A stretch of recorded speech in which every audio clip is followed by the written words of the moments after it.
Hey now, everyone. Welcome back to Brand New Take Aim Podcast. Welcome back, and excited to get this show out. We're kind of winding down here at turkey season. Mine has been a busto, but not this guy. Blake Garrett, as always, Blake has a great year, it seems, year after year when it comes to turkey hunting. So excited to chat and catch up with Blake. And as always, guys, if you have not had the chance, make sure to download the Hunt Stand app today.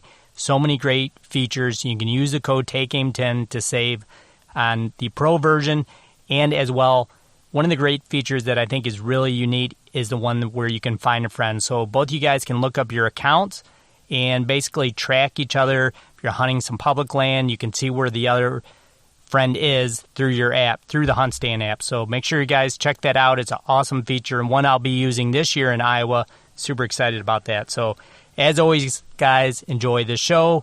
Deer season never ends. We'll see you guys again next week.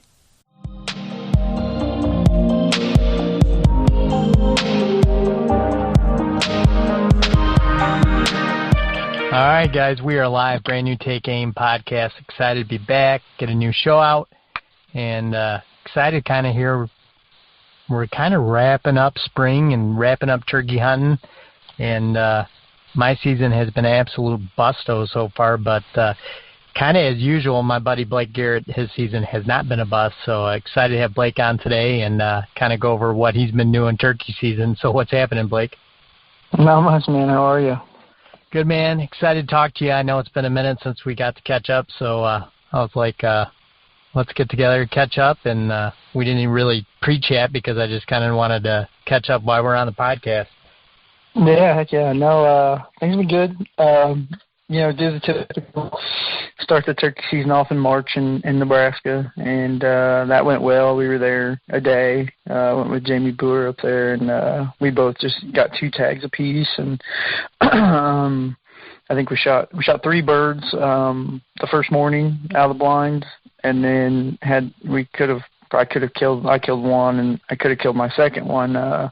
But we had so many dead birds like laying, it was kind of like a blocker, like it was horrible. So we had to wait, get out, move all the birds, and we kind of regrouped for the night and went out and did just a hunt kind of on the way to the roost kind of thing, because that's pretty much the game there that time of the year.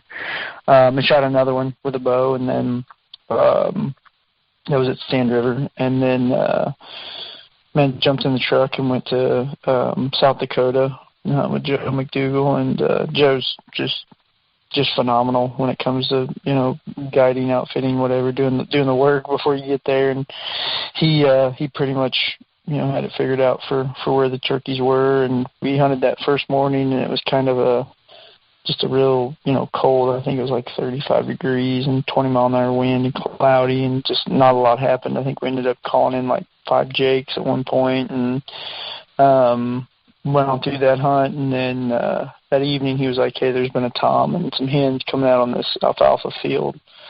I think if you can just go in and put a blind kind of in this field road, he'll come out, and we weren't there an hour probably, and I was just kind of soft calling while we were there, and heard a gobble down the bottom of the hill, and then wasn't long he came up and called the hens to us, and he followed and put a shot on him, and we were done in South Dakota in a day. So kind of fast and furious at the beginning. Now, then I kind of came back. Nebraska, where you were in Nebraska, I should say, and South Dakota, they both have Merrimans? They're a mix. So obviously, you're going to hybrid a lot. Now, like the 2 Jamie killed, that farm had a lot more like Merriam style. You know what I mean? Like they were a lot lighter tipped, what I would call that, and then I ended up killing 2 almost looking Rio. I mean, they were creamy for sure, almost brown, so I would say they were probably more like a Rio. Now South Dakota, obviously the farther north you go and west you go, the lighter the fans get. So it's always kind of got, a little bit lighter fans than anything in Nebraska does. But, yeah, I mean, they're always going to be kind of a mix. Like, I used to go out there. I've been going out there for years, and I used to go out there like just chasing white fans, But over time, it's just kind of become a whatever works kind of thing. You know what I mean? Yeah, I've seen all kinds. I've seen Easterns. I've seen Heck, one of the birds I mounted is I killed probably 10 years ago is all black. I mean, even his wings, he doesn't even have like zebra on his wing feathers. They're just solid black. Yeah, nothing. Yeah, he's just black. Like, it's just solid black turkey, and which is kind of crazy. But yeah, there's all kinds of stuff. I think that kind of all mix in there. Do you remember what day opening day was for Nebraska? I know you said March. It's the 25th of March. Yeah. 25th. That's so crazy, man. That's almost a month before Michigan starts. So, I mean, that's nuts. I don't know. When's Missouri? I think you said that was the 20th. Yeah, like the 20th of April. Oh, it's 20th of April. So exactly. Yeah, it was like the 19th or 20th. Yeah. But, so you're in the I mean, it's cool. There. Yeah, it's super cool to go out there. I mean, you get to go hunt with the bow, which is always fun. But you get to kind of, the way I try to set up my spring is it's pretty fast and furious, but you kind of get to see the whole gamut of what breeding is. You know what I mean? Like the whole breeding cycle. Like when you're out there, you're hunting groups of 150 and 200 birds, and the pecking order hasn't been established yet. So like, if you throw we literally did a set, like our decoys were 6 hens and 2 strutters. Wow. And they were just, every tom, because they're all just fighting for who's going to, pecking order is so important in turkeys. It's like their life. And so, you really don't even have to call. Like, they just see the decoys and come in, like, to fight the toms. So it's, it's fun to do that. And then you kind of, I think overall it makes you a really versatile hunter because we start early with archery and we're hunting out of blinds or we're hunting on the ground, just no blinds, whatever. I've even reaped before, I think 2 years ago I reaped a couple with a bow that way, and you kind of get to see that way. And then, you roll into, like, our next hunt after South Dakota is our youth hunting in Missouri with Hagen, and of course it was one day and done, and it was really cool. Had a strutter out and got him in a blind, and called. Bird was opposite direction where I thought they were. Had 3 toms come out, and one of them was he was an old bird, but he was kind of what I would call a satellite bird. Like, he wasn't with the hens because the 2 birds were keeping all the hens, So he just sees a tom down at the end of the field with 4 hens and literally runs. We got him running for like 800 yards through the cornfield, all the way to the decoy. Like, I think I called to him twice maybe before he started his run, and he ran all the way in the 15 yards, and Hagen made a great shot like he always does. But it's kind of cool. And then from that hunt, we jump into Missouri. And Missouri has been tough this year. It's been, I honestly have hunted Missouri probably 4 times, counting today. Yeah, I think 4 days, and we're in our last week now. It's been rainy or cold or super windy. Like, it's been tough. So, I've always said this in whitetails, and it's the same thing in turkeys. Like, you only got to get it right once, and we just kind of pick our days. We don't really want to mess with them outside of it. And they've really been hinged up. We had that real big cold snap. Did you guys have that? Yeah, we had the exact same weather. Basically a day after you did. I gotcha. Okay, yeah. So what that did with us is our hens all re-nested. Like, they all. So all our hens, essentially the whole thing started over again like April 22nd. So it was tough because typically, like, second week, you can pull birds at like 9 o'clock in the morning in Missouri because they'll mess around off the roost with birds, and they may breed hens, but those hens are all on nest by 9 o'clock. Well, after that cold snap and snow and stuff came through, like, all of a sudden our gobblers quit freeing up mid-morning because all the hens had to rebreed and re-nest. So essentially it just kind of restarted it for us. So we're finally now in week 3 to where, like, we can work birds straight off the tree consistently. I know there's always oddball birds you can do that with, but you can consistently get birds to work off tree, and you can absolutely get birds to work late now, 11 o'clock. Right. And on, they're all breaking free, and you're seeing a lot of lone hens out by themselves, which is a great sign.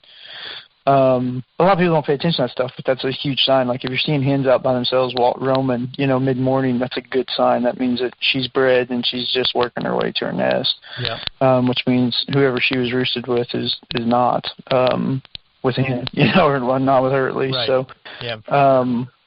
we try to keep an eye on that, because that's kind of how we kind of change, and everything changes. Kind of strategy changes. I always think it's so funny because social media, everyone wants to criticize you for how you kill a turkey, but I can tell you, like, for years and years of hunting the entire process, from March 25th all the way to May 30th, essentially, you have to do everything if you're going to be successful in every facet of it. Like, you have to be able to call turkeys with just hen decoys. You have to be able to reap. You have to be able to use line, be able to shoot with a bow, be able to shoot with a shotgun. Like, it's just all those things. If the more versatile you are and able to do all of those facets, you can almost kill a turkey at any time in that frame. You know what I mean? Yeah. But if you're a guy who just wants to stick in a blind, with a bow, and say, I'm going to call one in and it's going to beat up my strutter, you're going to go 3 weeks, without having any luck before it's that time again. I'm raising my hand right now. Mm-hmm. So, here, Blake, we had the same thing. Like I said, basically a day after you, we had that cold snap, and I was bow hunting out of the blind, snow on the ground, seen a hen. Literally one day, opening day, I've heard a gobble. I heard one bird gobble, I should say. Yeah. Multiple times, and that was early. He came in at 8:30, and kind of like clockwork, I caught like you said, around 9:30, I caught a hen heading back to nest, and she was by herself. Mm-hmm. And she called at me a couple times, and then since that day, opening day, here in Michigan, honest God, Blake, I've put in 10 days in the blind and not seen or heard a gobble. Yeah. That's nasty ass boring shit right there. Oh, that's painful, man. It's so painful. So, oh my gosh. But it's like sitting in a tree stand for 10 days and not seeing a deer. It is, and when you're, especially like in Michigan, like we don't have permission farms that are 500 or 1,000 acres. Yeah, right. I'm on 80 acres. I can't go run and gun. I got nowhere to go. Right. It's over. Yeah, exactly. Yeah. So, part of that struggle is sitting there and waiting for birds to show up on your property, and that waiting game, man, will just start to wear at you. It will. But it's just like we talk about, man. We've talked about it with deer, too. Like, the deer and the turkeys don't know that, right? Like, they don't know they beat you for 10 days. No. Right? They just, what they're doing is not lining up with how you're hunting them. But tomorrow, it's going to change. You know what I mean? Like, it could change. Yeah. And that's the thing, like, that cycle isn't, what I was trying to get at is, like, I like to stay really versatile, and I like to try everything I can, right? Because I like to kill stuff, and I'm a turkey hunter, and that's a turkey, and I'm going to try to kill any way I can kill it, right? So to me, I try to stay as versatile as I can, and I have the ability with the properties and all the stuff that I do that, I try to stay as versatile to where I can, always try to be successful, or at least put myself in the best position to be successful. But, man, it's a absolute grind, to have one style. And I used to do it all the time. I used to be like, I didn't shoot a turkey with a shotgun for like 5 years, I think, because I was like hardcore in the bow, hunting them and shooting them out of blinds, shooting them off the ground without a blind, and reaping them, with a bow. And it's all fun, but I got to a point where I was like, man, I kind of like to dabble in all of it. Like, hey, this week they're not calling well. They're not coming to strutters. They're just coming to hens, whatever. So let's get a little different. Let's try to do something a little different and, try to master that. And, I think that's kind of the it's just like anything else. Flexibility is for sure a key to success in anything you do and any type of hunting there is. And I hate it so much on social media because people they get so set in their ways. I don't know if it's like a flex or what the situation is, but you get guys that'll tell you, if you're using decoys, you're cheating. If you're using a shotgun, you're cheating. If you're reaping, you're cheating. If you're, it's like, no, I'm using the most efficient way I can to kill a turkey. It's just the time and day and whatever it works. Like, Right. Yeah, for sure. It is what it is. But I mean, none of these guys, and majority of them do, go fish, or they're avid fishermen in the summer. You can't tell me you're using just a jig or just a crankbait. I know you're not. You're not using just a red crankbait either. So it's like you said, just shut up. Legitimately, you're trying to do your best to kill a bird. It doesn't matter which way it is done. As long as it's legal and ethical, who gives a shit? Right, exactly. To me, I mean, if you're flexing on turkey hunting, you have other issues. But I mean, they're fun. Don't get me wrong. I love turkeys, but fairly certain if I've been duped by a lot more whitetails than I have turkeys in my day. That's for dang sure. Like you said, it's a cool way to stay motivated at turkey hunting when you can dabble in everything. Absolutely. I would do anything to have the acreage or a farm right now to go hunt where I could just go grab a shotgun, throw 2 decoys in my back of my vest, and run and gun for half a day. I'd do anything. Right. Yeah. So, yeah, absolutely. Or drive around in a pickup truck and spot one out strutting and grab a reaper and go crawl up his, would love to do that. There's just times you feel like doing it. You know what I mean? You're like, Beth, you know what I'm going to do today? I'm going to take a reaper and a shotgun, and that's it. I'm going to go kill a turkey. It's just days you need to do that. Yeah, those are fun. And there's setups for that, and that's what I like is, you can turkey hunt like that, Blake, like situational, right? Like you said, you know what? I don't need to wake up at 5 a.m. to get them off the roost. I know they're going to be in this field. Let's get in the truck, pull up, and see if we can just reap one today. Because it does absolutely. Happen, Yeah, oh, yeah. Yeah, for sure. But so we've done. So I had, that puts us in Missouri. I doubled with my wife. So my wife hunts 1 day a year, pretty much. She'll usually she really cuffs my hands because she'll be like, "Hey, I can hunt today, but I can only hunt from 11 to noon."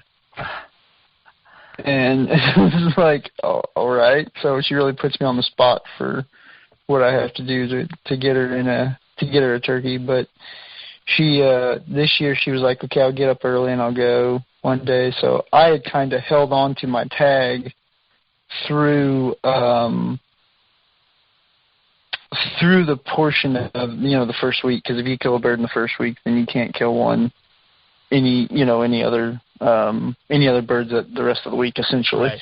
Yeah. And so I kind of held on to my tag. I had hunted Monday, and then I went on and didn't hunt the rest of the week and just kind of sat, kind of waiting, because I knew she could go that Saturday, and went into a farm. And kind of we tried some stuff off the tree, didn't work out of the blind, just nothing. Birds went the other way off the tree, typical stuff like that. And so we went back, and I went in like 11 o'clock and just took a blind in a spot that I thought, heck, they may kind of daytime in, and I put the blind up. We sat in it, and literally I'd say 30 minutes, later, I hear a bird gobble way off, and I'm like, okay, we're in the money, because typically, at least here in Missouri, if a bird talks to you after 10 o'clock, he's probably alone. You got a chance. And probably going to work well. Yeah, he's going to work pretty well. You got a pretty good chance at him, so. Wasn't long. I mean, typical Eastern stuff. They, like with the Rios like to be talked in. They love to be talked in, so you keep calling to him because you want to just keep him involved. If you shut up, there's a problem typically, so kind of talk the Rios in. Easterns are the opposite. Like, if you're talking and Eastern's not moving, typically, at least here in Missouri, if we're calling to them a lot, they're going to just sit there and gobble. And then you just shut up. Got them different times, and then just shut up. And every time I shut up, they'd close distance. And I'd let them gobble, 3 or 4 times without answering them before I'd answer them again, and then kind of played that game with them. But they came in like 35 yards, and she shot one, and then handed me the shotgun, and I shot the other one, and it worked out perfect, and we got the double for the first time ever, so that's super cool. Yeah, that's really cool. Yeah, I was like, well, that was mid-morning, Blake? Yeah, it was like 11. Yeah, between 11 and noon. And I figured they were there. I had some trail cameras, so I had a trail camera running. There's a mineral lick and a spot I feed kind of over there, and of course we're not feeding right now, but I keep the camera on there. And I checked that camera like Monday, I think, or Tuesday or something like that, earlier in the week, and those birds had been on it a couple different times. There had been some gobblers through there at that, like, between 10 and noon. So I felt like, that ditch or that draw was kind of one they, daytime in anyway. So it kind of put us in that area. I was like, well, right. That's a good spot as nothing, because nothing was answering. And I, mind you, what I do, so if it doesn't work off the tree, what I'll do is I just make rounds and essentially bounce from farm to farm to farm calling. And I only call like 4 times, right? And that's usually from the truck, right at the truck, whatever, from the road. I just try to get the bird to talk, just one gobble. And I just make rounds until I find one to gobble. And this was essentially, I went and hit that spot first at like 9:15, nothing answered. So then we went on, hit the other spots, and by the time we got back, I was like, well, I'm out of options, but let's go in here. It's 11. We'll just set, because sometimes in Missouri we get a lot of silent birds late in the day. So, like, we had to quit at 1, but those late morning birds, a lot of times either they'll answer you one time and never answer again and just come in silent, or they won't answer at all and they'll just come in silent. So I pretty much just took a blind in there and popped it up so you could be comfortable, and if one came in silent, she wasn't going to get surprised. You know what I mean? Right. You don't really have to be on edge, and it just worked out, perfectly. So did that, and then I pretty much didn't hunt again till I actually made a trip out to Kansas to hunt with my buddy Cody Pieper. And it was great. I mean, late April out in Kansas is probably one of my favorite hunts because the birds are extremely vocal. And if you can get a somewhat, it's rarely calm out there, but a somewhat calm day, and you have a box call, I don't care what box call it is, just a box call. Yeah. You can usually do some damage on those birds, and it's a straight just run and gun. Like, we take a pair of clippers for whatever cedar tree we're going to jump into, and like 3 hen decoys and a shotgun and a camera, and literally a box call. And now, you just box call, Blake, because distance-wise, Kansas is wide open. Is that why, or? Yeah, I think it's range and pitch both. I tend to think those birds out there are a little bit more raspy, but I don't know. All I know is that I've taken a slate call, and I've taken a mouth call, and I've taken a box call, and I've literally blown my mouth call, played the slate call, and played the box call, and they gobble the box call, and they'll come in every time to the box call, as opposed to, like, if I mix it up on them, like if I get a bird to gobble with the box call, and I mouth call him, he won't gobble at it, but he'll gobble right back at the box call again. Yeah, that's crazy. So I don't know why. I don't use a box call in Missouri at all, because it's the opposite here. Like, seems like my birds won't gobble at a box call here, but they will absolutely hammer. I never use one. Yeah, I like, it was like an old timer thing to me. Like, I don't know where it came from until I started hunting out west, and I was like, holy moly, I don't know what it is. If it's, obviously they're louder, but I really think it's a pitch thing because it's just unbelievable. Like I said, like, I've done both. I've tried them literally back to back, like with each other on a bird I know is hot, and he absolutely won't even gobble at a mouth or a slate call, but he will hammer a box call every time. It's got to be something with that pitch, but that's a neat kind of story, though. Yeah. I tell you, I believe in it so much, and I've seen it so many years that I don't even take slates or mouth calls like out of the truck. Yeah. There, like I just take a box call. That's it. And it works phenomenal. But we were out there for a day and a half, and a day and a half. I hunted one morning, we hit a bird at like 10 o'clock, got him to gobble, jumped into, out there you got to be careful because, like, when they gobble, they're going to be there within 5 minutes. So those birds just cover distance. They come so fast that they go by you a lot. Like, I've had three different times that they've gone by me, and I've had to call them back. Yeah, like literally just in a, like, fast walk. Like, they're just on a mission. Right.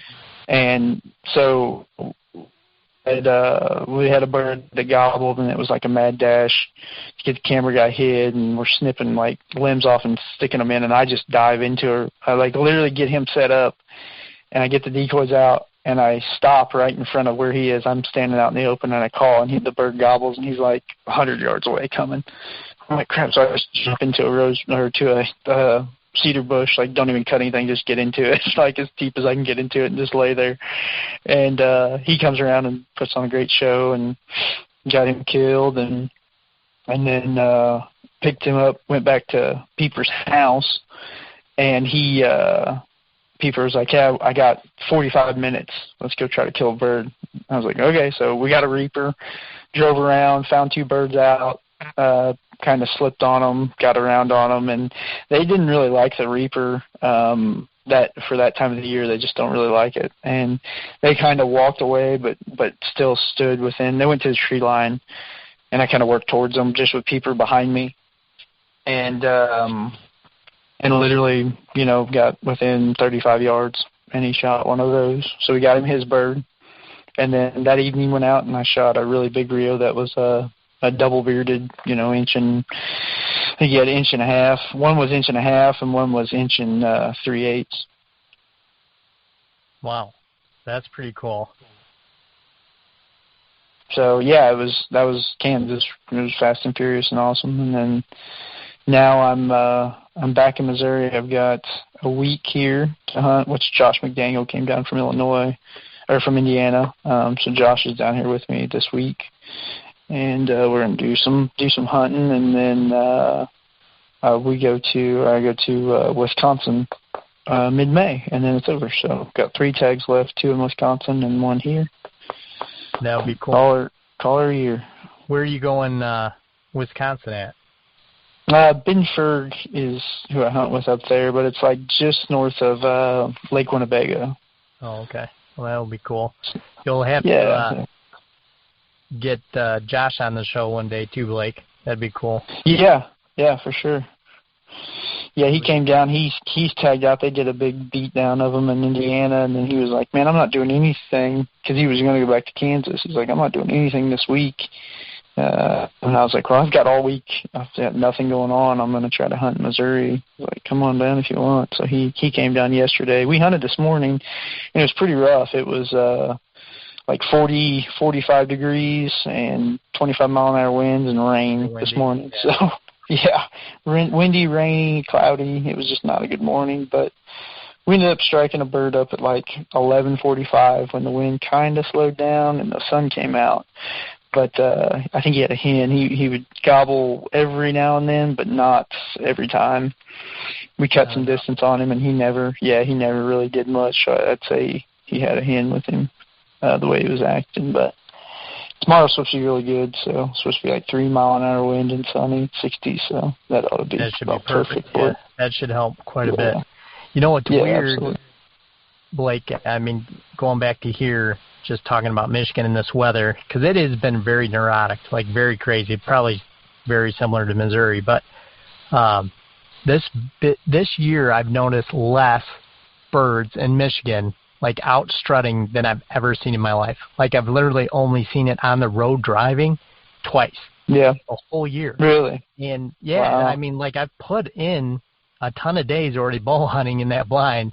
So I mean, that's 2 trips a day. You know, like driving these fields, driving these roads, and to see only 2 birds out strutting just blows my mind. So I don't know what else, you know, it could be. I don't know if maybe that area had something going on in the winter. We had a little bit of die-off maybe. I haven't heard, and that's just a very uneducated guess. But it just, you know what I mean, Blake? Like, you know, when it's spring, you see birds out in fields.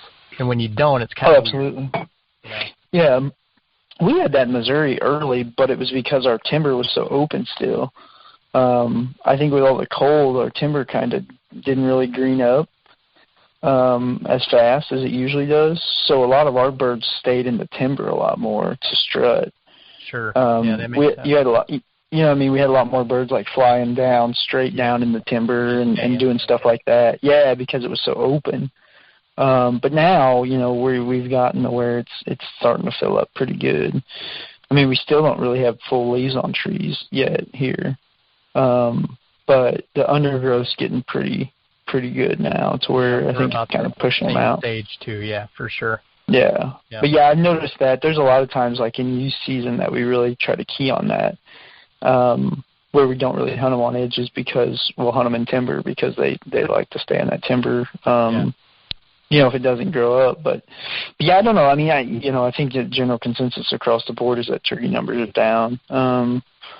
It kind of makes sense. I mean, I know for us, I think leading causes are obviously predators and habitat. I think, you know, when you got enough pasture and open ground that the turkeys or fence rows off of water structures, it allows for a lot more positive nesting, you know, I guess successful nesting, I should say. When all you leave, you know, for habitat is draws that are along the water structure. I mean, you have coons, possums, skunks, everything moves along that, you know. So now your hens have to nest in there as opposed to where they could, you know, out in Kansas or Nebraska, they can nest out in the middle of nothing. In, you know, underneath a cedar tree in the middle of a pasture. And they can get away from those low spots where all the predators are running, even coyotes and bobcats, to where they, you know, jump on the nest, on the hen when she's on the nest for those 28 days. So I think all that kind of changes stuff. I saw where they were going to raise some CRP prices for enrollment in CRP, and they're going to take about 7 million more acres this year. Which is a positive thing. Yeah, I think that's great. Yeah, I hope that happens. You know, when is the deadline for that, Blake? That decision?